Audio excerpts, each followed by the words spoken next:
And joining me now to sort out what really happened is Michigan Congressman Peter Hoekstra. Congressman, thanks for being with us. Hey, it's good to be with you, Sean. All right, before I get to your Wall Street Journal article from earlier today, I have the Washington Post from December 9th, 2007. And in this article, they go through details. There were as many as 30 very specific briefings, including very specific details about waterboarding and all the techniques that would be used. Pelosi was there. Jane Harman was there. Rockefeller was there. Bob Graham was there. A lot of Democrats were there. And, quote, the reaction in the room was not just approval, but encouragement. Is Nancy Pelosi lying? I believe, and I don't want to be disrespectful to the Speaker of the House, but if she believes she wasn't briefed or wasn't informed on these issues, it's clear she just wasn't paying attention. You know, there were a tremendous number of briefings. I hope the records and the documents come out to show that, you know, this is an issue about policy. This is not a legal issue about, you know, whether the lawyers or the CIA folks did the right thing. This policy was developed at the highest levels of government and involved Republicans and Democrats in Congress as part of the policy formulation. Let's take her out of this. Is there any way that the Democrats in Congress did not know specifically that these enhanced interrogation techniques would be used? I don't believe so. I believe with the records that I've seen, my own personal experience on the briefings, I believe that they knew, and they knew in detail exactly what was going on. All right. The most important thing is they have selectively edited what it is that the American people are seeing. And I think it's very important we clarify for them tonight.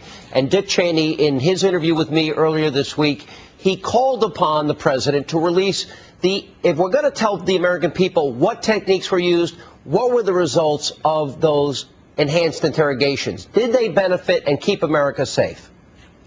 I think there's been a consistent record going all the way back to George Tenet, a previous director of the CIA, all the way to the current director of national intelligence. They have all acknowledged that these enhanced interrogation techniques gave America valuable information, insights into Al-Qaeda. These interrogations made America safer.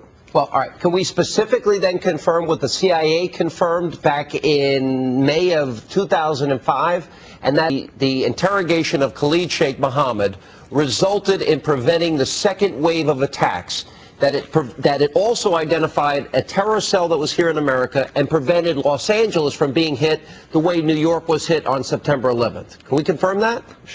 Well, Sean, I can't confirm that for you today, but I believe the materials are available that could either confirm or deny that information. That's why I agree with the Vice President. This information should all be made public so that the American people can see how we benefited from these enhanced interrogation techniques. All right. Now, Michael Hayden, who's also a former CIA director, confirmed what we know other CIA directors like George Tenet have said, and that is that we got more intelligence from the interrogations than the FBI, CIA, and NSA combined.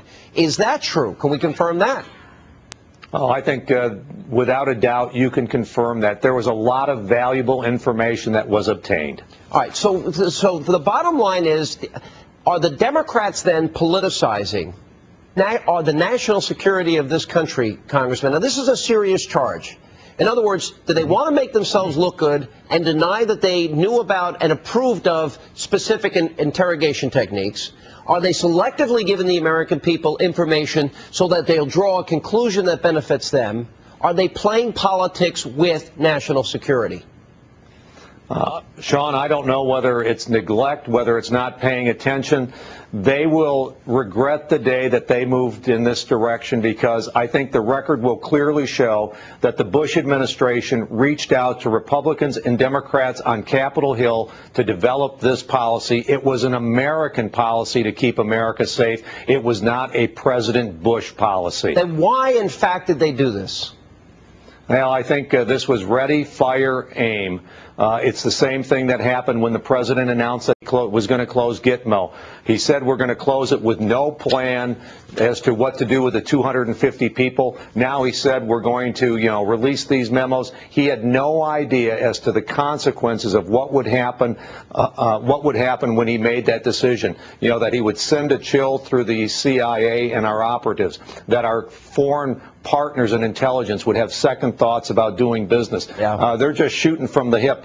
I hate to describe it as this, but I think there's only one word you can use. It was reckless. All right, Congressman, thank you for being with us. We appreciate it tonight. Yep, thank you, Sean. And by the way, if you want to read these CIA memos, you can find them on our Great American blog right now at foxnews.com/Hannity. And coming up,